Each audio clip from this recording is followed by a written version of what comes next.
ओम नमः शिवाय। हर हर महादेव। स्वागत है आपका हमारे चैनल पर। आज के इस वीडियो में आप ये जानेंगे कि माघ मास का दूसरा प्रदोष व्रत कब रखा जाएगा, प्रदोष काल पूजा का समय क्या होगा, त्रयोदशी तिथि कब आरंभ होगी, कब समाप्त होगी। इस सब के बारे में हम आज के इस वीडियो में बात करेंगे। तो ऐसी ही और जानकारी पाने के लिए, साथ ही व्रत कथाएं सुनने के लिए, हमसे जुड़े रहने के लिए कृपया हमारे चैनल को सब्सक्राइब अवश्य कर लें। और आज का वीडियो अच्छा लगे तो वीडियो को लाइक कर दें और शेयर भी कर दें।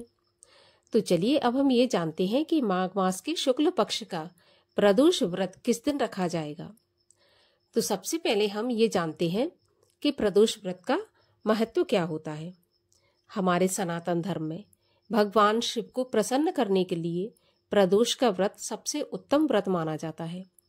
कहा जाता है कि भगवान शिव और माता पार्वती की पूजा अगर हम प्रदोष काल में करते हैं तो हमारे मन में जो भी इच्छाएं हो भगवान शिव की कृपा से पूरी हो जाती हैं। इसमें कोई भी संदेह नहीं है। जो भी भक्तगण त्रयोदशी का व्रत करना चाहते हैं उन्हें विधि विधान सहित व्रत करने के लिए त्रयोदशी के दिन ब्रह्म मुहूर्त में उठकर नित्य कर्मों से निवृत्त होकर भगवान शंकर का ध्यान करना चाहिए और व्रत वाले दिन भोजन नहीं करना चाहिए। प्रदोष के व्रत में नमक का सेवन नहीं किया जाता, तो आप नमक का सेवन भी ना करें।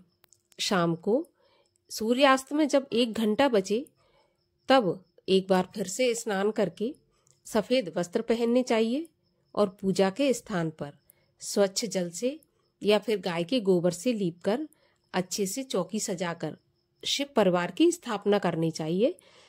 चाहे आपके पास तस्वीर हो या मूर्ति हो, शिव परिवार की स्थापना करना चाहिए। और इसके बाद आपको पुष्प और फल, चंदन, अक्षत, जनेऊ, इस सब से भगवान शिव का पूजन करना चाहिए। भगवान शिव को जितनी भी प्रिय वस्तुएं हैं, बेलपत्र है, धतूरा है, भांग है, अपनी श्रद्धा अनुसार जो हो सके भगवान शिव को अर्पित करना चाहिए। इसके बाद प्रदोष की कथा सुननी चाहिए और भगवान शिव की आरती करना चाहिए।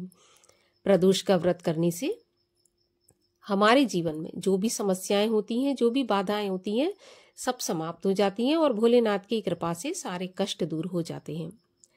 प्रदोष का व्रत करने वाले को कहा जाता है कि इस लोक में सभी सुख प्राप्त होते हैं और पापों का नाश होता है। इस व्रत के करने से जो विधवा स्त्रियां होती हैं वो कभी भी अधर्म के रास्ते पे नहीं जाती। सुहागन नारियों का सुहाग हमेशा अटल रहता है और बंदी भी कारागार से छूट जाते हैं। जो भी स्त्री पुरुष जिस कामना को लेकर इस व्रत को करते हैं उनकी सभी मनोकामनाएं भगवान शंकर पूरी करते हैं। कहा जाता है कि त्रयोदशी का व्रत करने वाले को 100 गऊ के दान का फल प्राप्त होता है। इसलिए इस व्रत को विधि विधान से सभी को करना चाहिए। पूजा की अगर मैं बात करूं तो शाम को व्रत करने वाले को भगवान शंकर की पूजा करके कुछ भी मीठा, जो भी आप भोग बनाते हैं, आप खीर का भोग लगा सकते हैं भगवान शिव को और उसी को आप स्वयं भी प्रसाद के रूप में ग्रहण कर सकते हैं।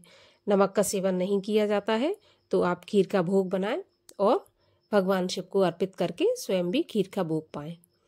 कहा जाता है कि अगर शनिवार का प्रदोष होता है या सोमवार का प्रदोष होता है तो अति उत्तम माना जाता है, क्योंकि सोमवार का व्रत, जब प्रदोष का व्रत सोमवार को होता है तो वो सोम प्रदोष कहलाता है। सोमवार भगवान को बहुत अधिक प्रिय है। और शनिवार का होता है तो वो भी भगवान को अधिक प्रिय है, क्योंकि शनिदेव का दिन है और शनिदेव भगवान शिव के सबसे प्रिय शिष्य हैं। तो इसलिए ये दोनों व्रत बहुत उत्तम माने जाते हैं। प्रदोष का व्रत चाहे स्त्री हो चाहे पुरुष हो, कोई भी रख सकता है। इसमें स्त्री पुरुष का कोई भेद नहीं है। भगवान शिव की कृपा से चाहे स्त्री हो चाहे पुरुष हो, भगवान शिव की विधि विधान से प्रदोष काल में पूजा करें।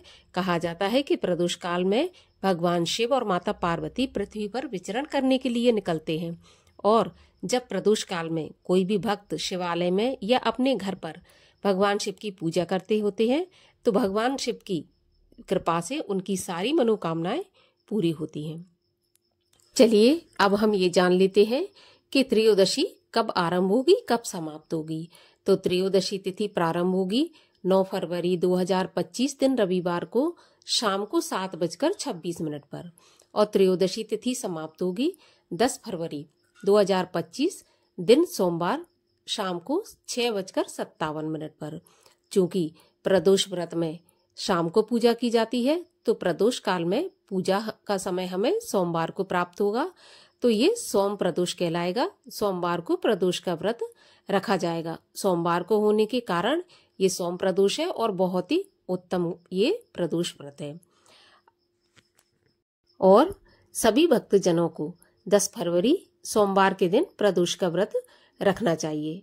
प्रदोष काल में पूजा का जो समय रहेगा शाम को 4:50 से और 6:50 तक, इसी समय पे आप अपनी पूजा समाप्त कर लें। 10 फरवरी सोमवार के दिन सूर्योदय होगा सुबह 6:36 पर और सूर्यास्त होगा शाम को 5:49 पर। तो उम्मीद करती हूँ जानकारी आपको अच्छी लगी होगी। अगर अच्छी लगी हो तो वीडियो को एक लाइक कर दीजिए और हमसे जुड़े रहने के लिए चैनल को सब्सक्राइब कर लीजिए। चलिए अब हम मिलते हैं अगले वीडियो में। तब तक के लिए हर हर महादेव।